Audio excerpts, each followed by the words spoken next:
Today we will see what is hysteresis curve or loop.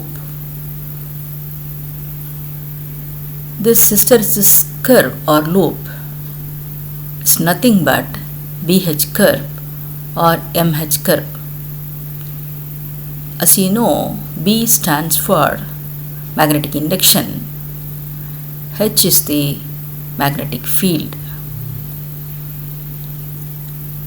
In MH, M is the magnetization. We get the hysteresis loop when the magnetic field is applied to the ferromagnetic material.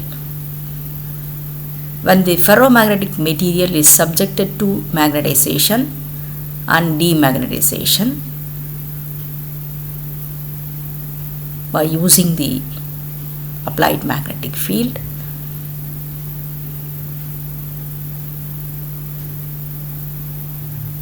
in response to this applied magnetic field, a magnetic induction or a magnetization M is produced. How this B or H, how this B or M varies as a function of the applied magnetic field. That is what going to give rise to this hysteresis curve or loop. Hysteresis of a ferromagnetic material refers to the lag of magnetization behind the magnetic field. So, a magnetic field is applied to the ferromagnetic material.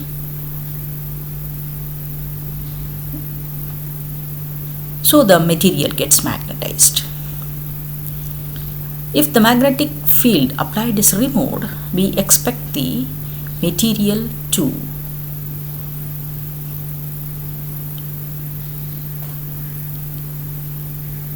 the magnetization to completely disappear from the material. But actually, what happens? Some magnetization retains in the material. Even though the applied magnetic field is zero, some magnetization retains in the material. This is known as the lagging of magnetization even if the applied magnetic field is zero. This is what gives rise to hysteresis in materials, ferromagnetic materials.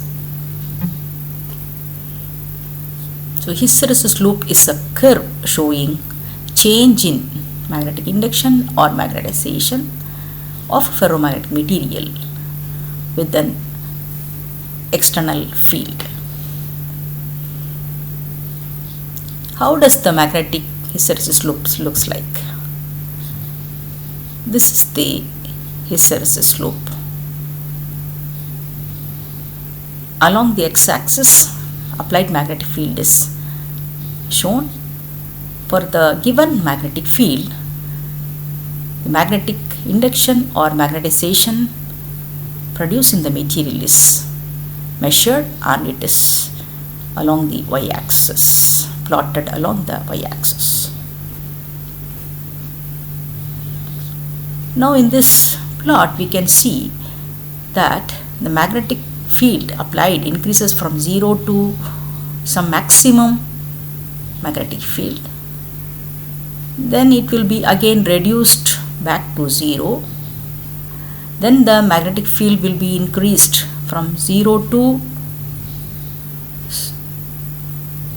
some maximum magnetic field which is on the negative side, that is minus H is increased, negative magnetic field is increased, and then the negative magnetic field is decreased, and then again positive magnetic field is increased. So, the ferromagnetic material is subjected to a cycle of magnetization and demagnetization. So, during this process, the material gets magnetized and demagnetized and we get the hysteresis loop. And The area enclosed within this hysteresis loop is very important, which we will see later. Now the question is how this curve is obtained when the magnetic field is applied to the ferromagnetic material. What happens within this material? Already I have told you the ferromagnetic material consists of a number of domains. Within this domain, the spins are aligned in the same direction due to spontaneous magnetization.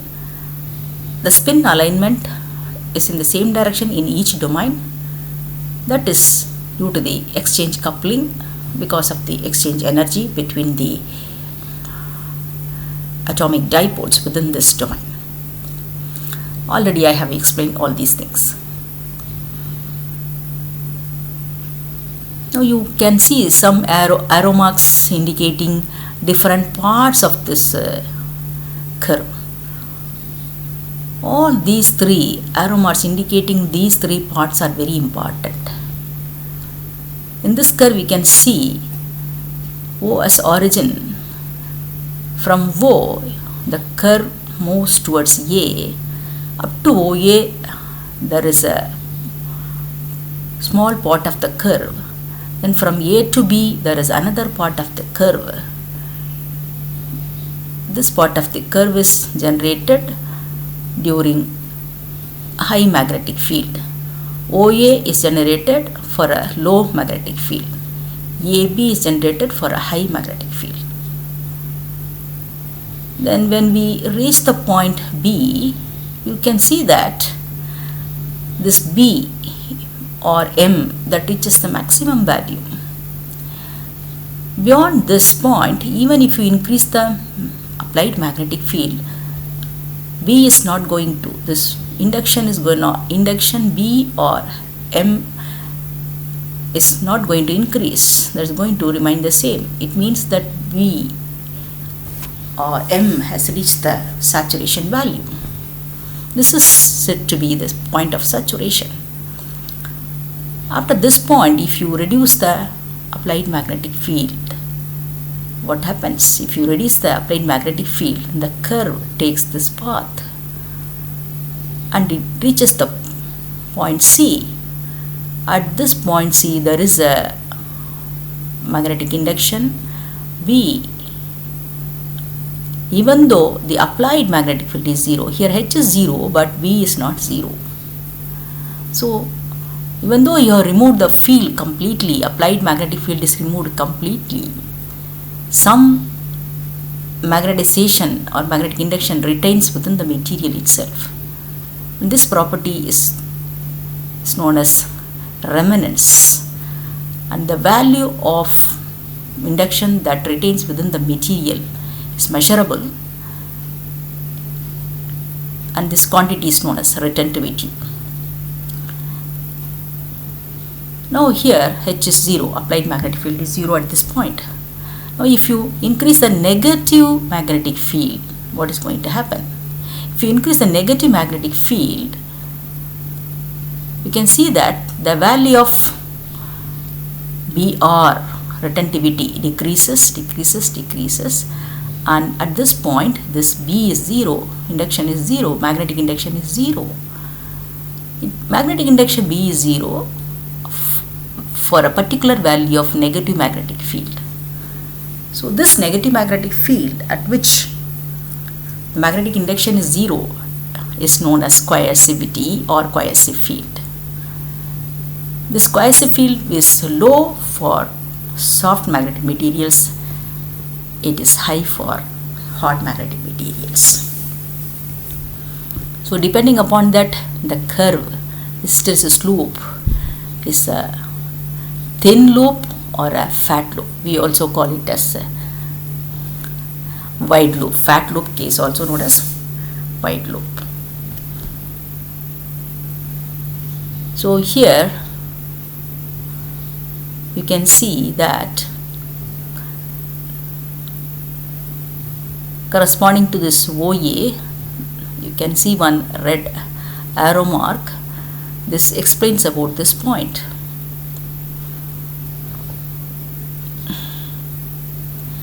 If you increase the magnetic field from 0, the value of magnetic induction increases linearly, and up to A it is almost linear.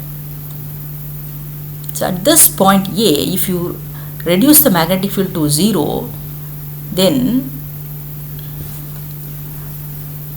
the path may be the same. B takes this same path and it becomes 0 at this point. Along OA, the magnetic field is low. For the low magnetic field only, the path O to A, then A to O in the same direction is possible. That is reversible. This can be understood in terms of the domain walls displacement, which will be explained later. You can see here reversible wall displacement, that we will see later. Now I am just explaining the curve or the hysteresis loop. Next, look at this green arrow mark. This corresponds to this explanation. This green is corresponding to the curve AB, that is AB part. For high values of H, we get the curve AB. Here there is no linearity. Initially it increases, then it increases very quickly and reaches the saturation value. The magnetic induction is saturated at a particular high magnetic field, which is HS, saturation magnetic field. This is saturation magnetic induction.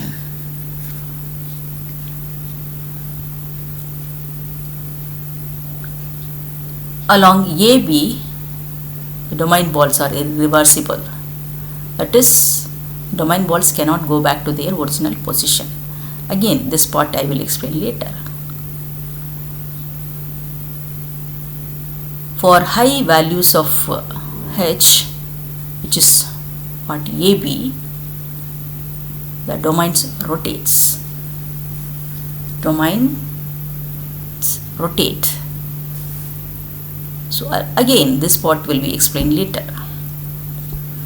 So now, for the time being, you understand what is BH curve or MH curve, or that is hysteresis loop.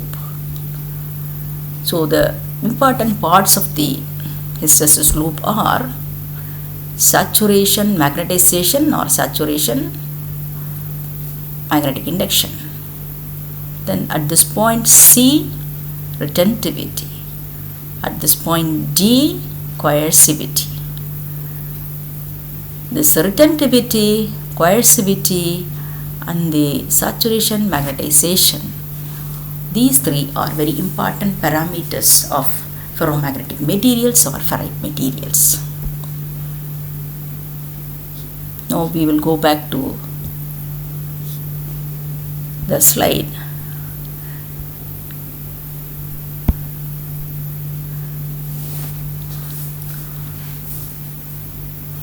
So whatever I explained, it is given in sentences.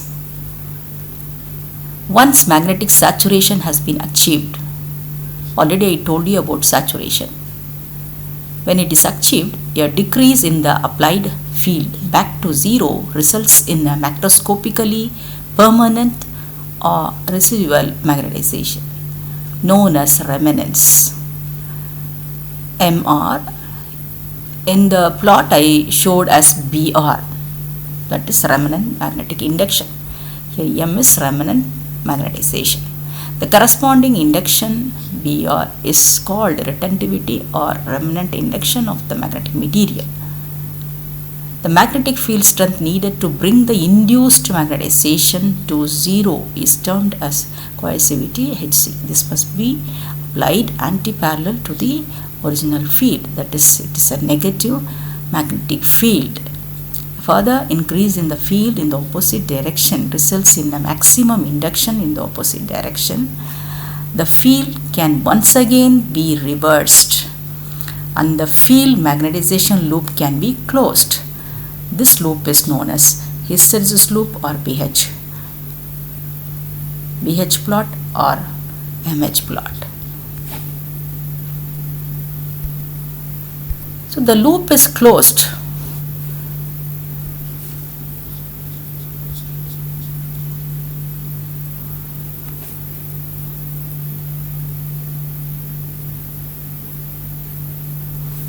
This is what we have seen in this slide. You can see a closed loop.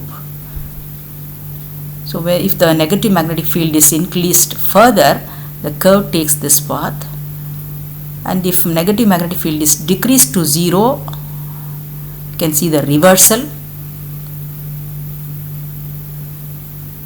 and reverses and the loop is closed. That is what explained in this particular thing. Then only we will get the loop.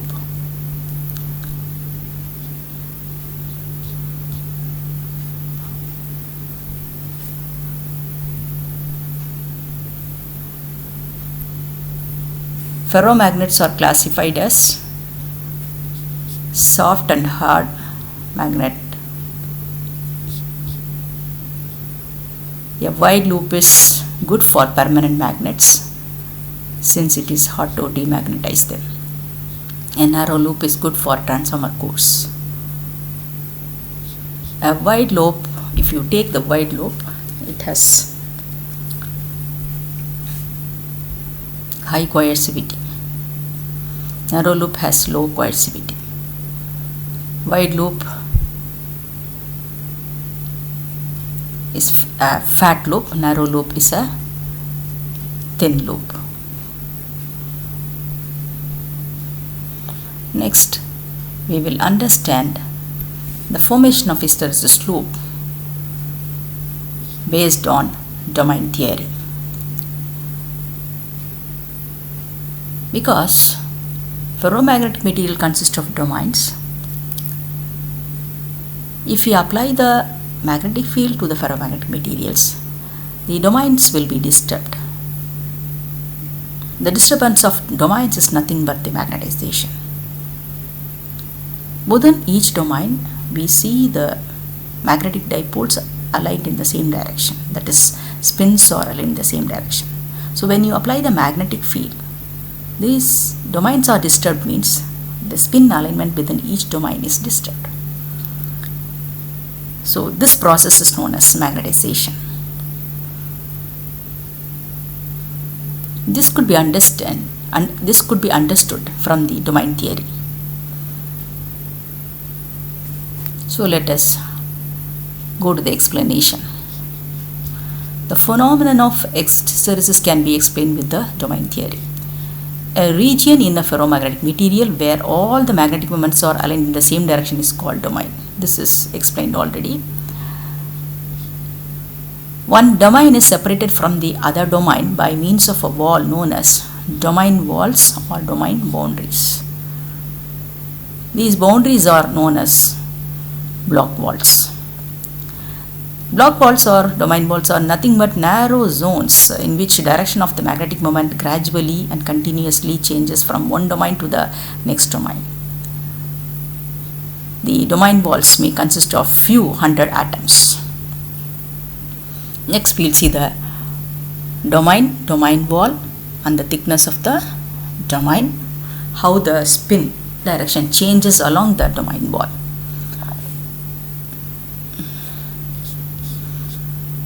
Now you can see this is one domain, C is one domain, A is another domain, B is the domain wall. From A to B, the domain within the domain wall, the spin direction gradually and continuously changes. That's what's explained in the previous slide.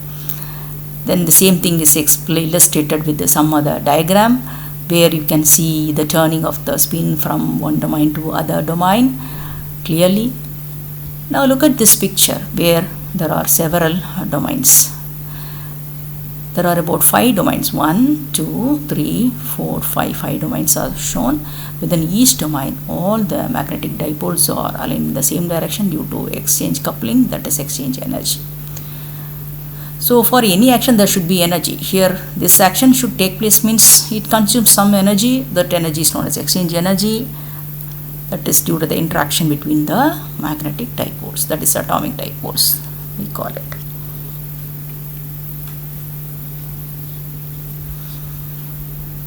So when you apply the magnetic field to the ferromagnetic material, these domains are disturbed, means the spin alignment is disturbed. When the spin alignment is disturbed means the spin have to just change their direction. So when they change the direction, naturally the volume of each domain may change. The volume of one domain may increase at the cost of the other domain. That depends upon in which direction these spins are aligned with respect to the external magnetic field which you apply.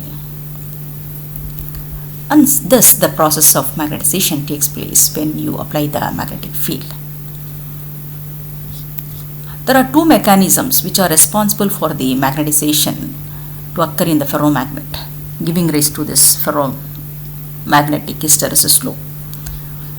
Those are growth of domains, or we just call it domain growth, and domain rotation or rotation of the domain. So during the growth of domains, reversible and irreversible domain wall motions are there. Already I told you about reversible and irreversible ball motions when I explained the hysteresis loop. Just I'll show it again here. Along OA, reversible wall displacement. Along AB, you have reversible wall displacement. So this occurs for high values of H, this occurs for low values of H. So these two processes are essential for the magnetization.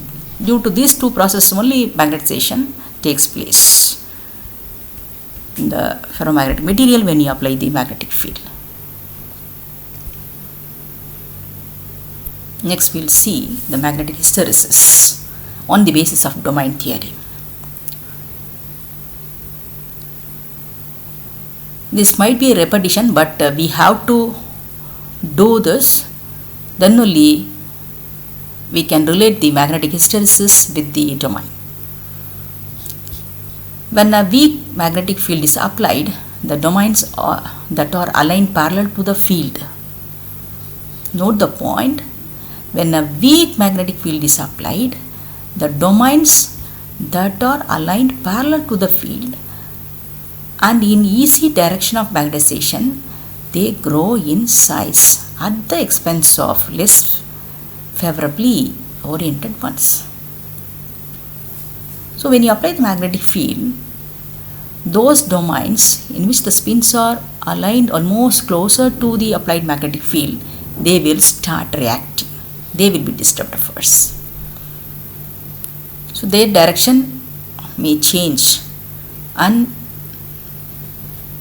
tend to be in the direction of the applied magnetic field. So when the spin direction is changed, the domain volume changes, so definitely there will be block wall movement, that is the boundaries between the domain may move, so due to which the volume of the domain may change. So this is explained in the curve OA, which I have told you already. Again we'll go back to that OA, this part. This is for the low values of H. Now if the weak field is removed, the domains will go back to their original state. Means that the spin direction may go back to the original spin direction as it was in the beginning. So that's why this is said to be reversible domain wall movement along OA for the corresponding to the curve OA. Next,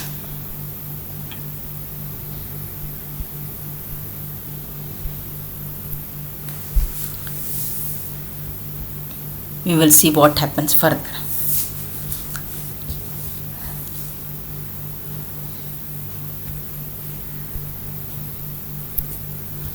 When the field is further increased, the domains rotate in the field direction, which is away from the east direction, thereby storing anisotropy energy. So, if for the very high magnetic field, the domain rotates, because the energy supplied, magnetic energy supplied is so high that the spins need not wait to turn. The domain itself will abruptly turn and align themselves. That is, all the spins within the domain align themselves along the direction of the magnetic field. This happens in the case of high magnetic field.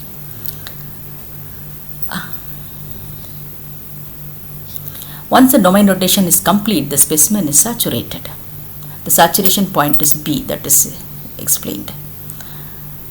When the field becomes stronger, the block ball movement continues, and it is mostly irreversible movement. It is shown by the curve AB. Why this is irreversible? Domain ball motion is irreversible.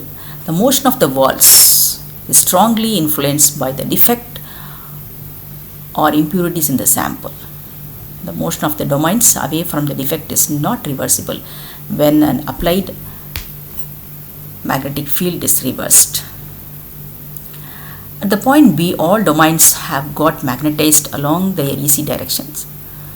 Since all the domains are in the same direction, that is along the direction of the external magnetic field, it means the saturation magnetization has occurred. That is, the material has acquired the maximum magnetization or maximum magnetic induction. That is known as the saturation magnetization, M subscript S. Now, after this point B, before that I want to show this curve AB here. This is the curve AB. This point is the saturation point.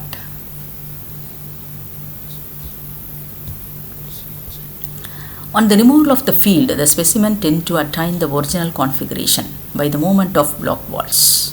But this movement is hampered by impurities and lattice imperfections, etc.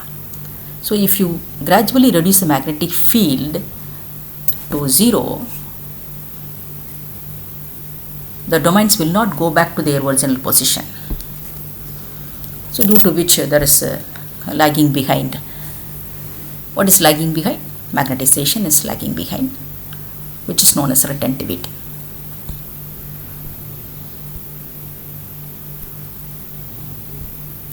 A cohesive field is required to reduce the magnetization of the specimen to 0. This I already explained. Cohesive field.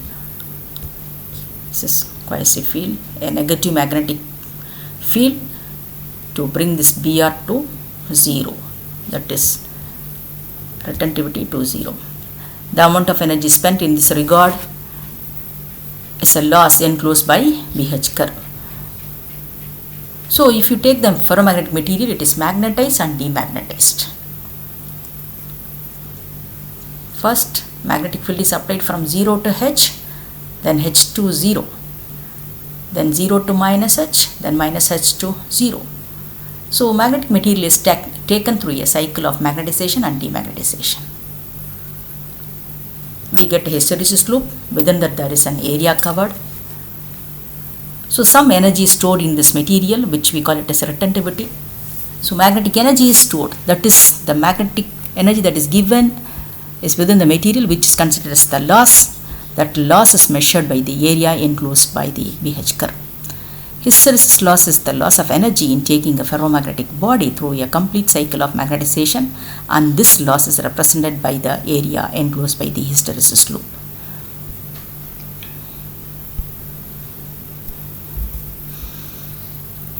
Now, this diagram illustrates whatever we have seen in the magnetization of the ferromagnetic material when we apply the external magnetic field. The first one is demagnetized state. That is, all the domains have their spin in different directions. These are all domain balls or block balls. Then you apply the magnetic field in this direction. So, what happens? Those Domains which are favorably oriented means that they which are aligned closer to this H, they will turn their direction, that is domain wall motion occurs. That is for the low magnetic field. Then for the high magnetic field, domain rotates, that is domain wall moment is very high, so domains rotates, rotation of the domain. So when the rotation of domain occurs, all the domains they align, try to align like this for high values. For very high values, complete rotation, and so all the domains are in the same direction as that of H, which is known as the saturation. So it's the maximum value of magnetization, saturation. So this diagram clearly explains the process.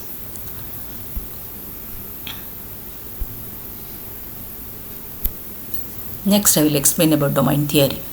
Already I have told you about the domain picture. So you can see different domains aligned. A particular domain is shown here. The domains are formed to minimize its internal energy.